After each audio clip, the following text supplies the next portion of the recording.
Welcome back, everyone. Ready to dive in? Definitely. Always excited for a new deep dive. Okay, so today we're tackling a pretty complex topic. Narratives surrounding Israel. Yeah, always a lot to unpack there. Right. And for this deep dive, we've got a YouTube video titled, "Why Does the Narrative Always Blame Israel?" Sounds intriguing. It is. And what's really interesting is that the listener who sent this in wants to understand, how these narratives, how these kind of like dominant stories we hear are formed and like what biases might be baked into them. Makes sense. I mean, it's a topic that generates strong opinions and a lot of emotion. Totally. Yeah. And we're only looking at one source here, so we're getting one perspective on this complex issue. Right. Important to remember. Like a snapshot, not the whole picture. Exactly. So let's get into it. This video basically it jumps right into this question of why Israel seems to, in the creator's view at least, consistently blamed, or at least perceived to be blamed. And what did you find? Like, what was the main thrust of their argument? What really stood out to you? Well, right off the bat, they highlight how media coverage often misses the historical context, Like, they focus on actions without explaining the events that led up to the current situation. Oh, so like a lack of background kind of jumping into the middle of the story. Exactly. And they use the settlements as an example. Like, you often hear they're illegal under international law, but there's rarely a deep dive into their history, why they were established in the first place, all of that. Yeah, you're right. It's easy to just see a headline and form an opinion without knowing the whole story. And that's exactly what the video is getting at. They want people to dig deeper. It's like there's more to it than meets the eye. Right. Then they move on to the language used, like how words like occupation or apartheid can be really powerful, but they're often used without considering their full historical and legal meanings. So it's about like how certain words can be really loaded. Exactly. The video argues that this kind of charged language can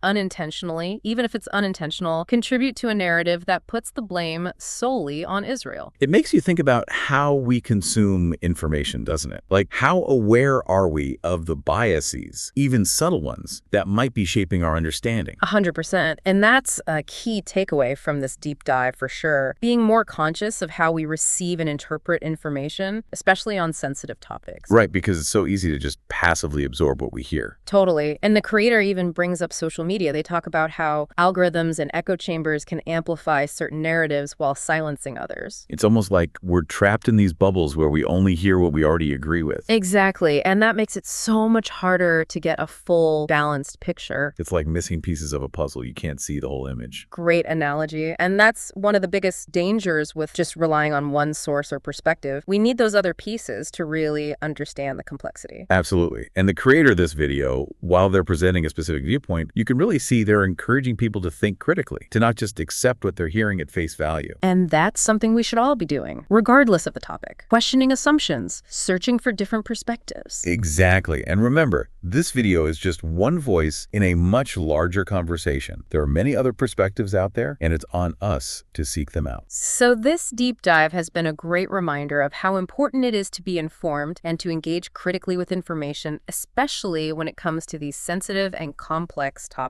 Couldn't agree more. It's a journey of continuous learning. So to all you listeners out there, I'll leave you with this. How can we make sure we're not just hearing what we want to hear, but really engaging with all sides of the story? Food for thought, right? Definitely. Something we all need to consider. Absolutely. And with that, we'll wrap up this deep dive. Until next time. See ya.